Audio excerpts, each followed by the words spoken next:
अस्सलाम वालेकुम। मेरा आज का टॉपिक होगा एड्स। एड्स एक जानलेवा और मुज़ी मर्ज़ है। एड्स हमारे पाकिस्तान में कम से कम 25% हर बंदे को, यानी कि पाकिस्तान में 25% फैल चुका है। यानी कि 100 मरीज़ में से पाँचवा मरीज़ को एड्स का बीमारी है, चाहे वो मर्द हो या औरत हो, बूढ़ा हो या जवान हो।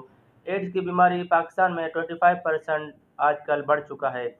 लेकिन एड्स की बीमारी जानलेवा और मुज़ी मर्ज़ और कैंसर से ज़्यादा ख़तरनाक एड्स का बीमारी है। इसको कैसे आप पहचानेंगे? खुदा न ख़ास्ता आपके जिस्म में अगर एड्स है तो आप कैसा पहचानेंगे कि आपके जिस्म में एड्स की बीमारी है? उसकी वजूहात, उसकी सिम्पटम, उसके हवाले से मेरा आज का टॉपिक होगा। तो बराए मेहरबानी एड्स के बारे में मुकम्मल जानकारी के लिए आप मेरे इस वीडियो को आखिर तक देखें। आज़म मेडिकल यूट्यूब चैनल को सब्सक्राइब करें, क्योंकि मैं हर रोज़ नए अच्छे इन्फॉर्मेशन मालूमात आपके लिए वीडियोज़ अपलोड करता हूँ। तो सबसे पहले ये बात जान लेना चाहिए कि एड्स एक मुज़ी मर्ज़ है जो कि खून से फैलता है। यानी कि किसी इंसान के खून में एड्स की बीमारी है तो खून बाय खून के ज़रिए दूसरे इंसान को, चाहे वो मर्द हो, औरत हो, बच्चा हो, बूढ़ा हो, जवान हो, उसे फैल सकता है एड्स की बीमारी।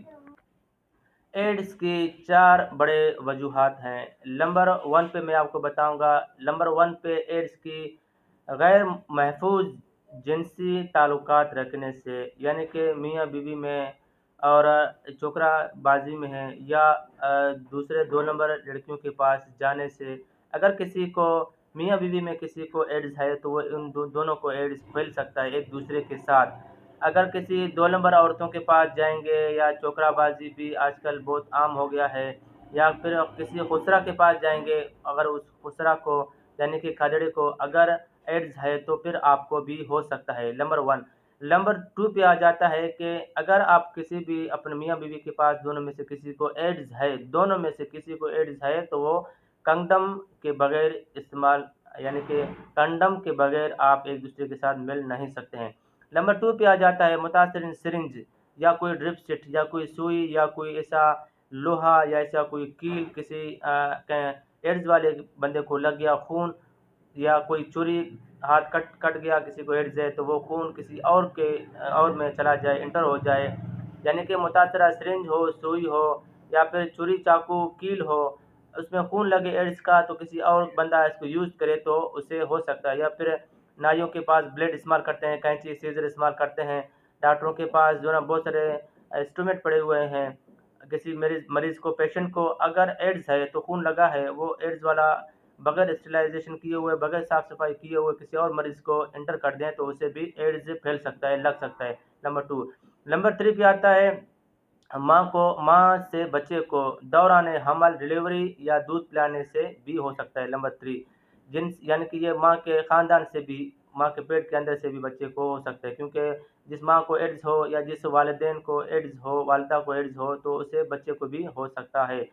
नंबर 4 पे आ जाता है मुतासरीन खून बगैर टेस्ट किए हुए, यानी किसी पेशेंट को बगैर टेस्ट किए हुए, जैसा कि अल्लाह ना करे मुझे एड्स है, मैं बगैर टेस्ट किए हुए किसी और मरीज़ को अपना खून दे दूँ, तो उसे अगले पेशेंट को भी खून के ज़रिए एड्स का बीमारी फैल सकता है। अब ये बात करते हैं नोट, यानी कि ये बहुत सारे लोग कहते हैं कि हाथ, किसी इंसान को एड्स है तो हाथ मिलाने से, गले मिलने से, चुम्मा चाटी से, या एक दूसरे की क्या नाम है के साथ बैठ के प्लेट में खाना खाने से। जी नहीं, इसी तरह एड्स नहीं फैलता।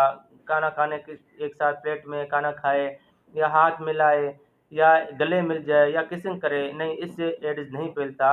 अलामतें ये होंगे HIV अलामतें होने के बाद, यानी कि किसी पेशेंट को अगर एड्स है तो 2 से 4 हफ्ते के अंदर अंदर उसे नज़ला ज़ुकाम शुरू होगा, और फिर उसे थोड़ा सा बुखार शुरू होगा, और फिर 10 साल के बाद बुखार, गले की खराबियाँ, जिस्म में दर्द, और फिर ये चलते चलते पूरे जिस्म में दर्द होना शुरू हो जाएगा, और उल्टी मोशन बार बार लगेंगे, बार बार मोशन लगेंगे, डिहाइड्रेशन की कमी होगा, और प्रोटीन की कमी होगी, खाने पीने का अमल रुक जाएगा, क़ुव्वत मुदाफ़ियत कमज़ोर रहेगी, और फिर जिस्म खुश्क होगा, जिस्म के ऊपर सिर्फ़ और सिर्फ हड्डियाँ रह जाएंगे, एक ढांचा नुमा इंसान को शाया हो जाएगा, और फिर प्रोटीन कम होते होते उस ढांचे के बाद उसी ढांचे में सांस की रुकने की अमल शुरू हो जाएगा, और फिर इंसान डेड हो जाता है, इंसान मर जाता है। मज़ीद मालूमात के लिए आप मुझे कमेंट कर सकते हैं, मैं आपको जवाब दे दूँगा। शुक्रिया, अपना ख्याल रखिएगा। अल्लाह हाफ़िज़।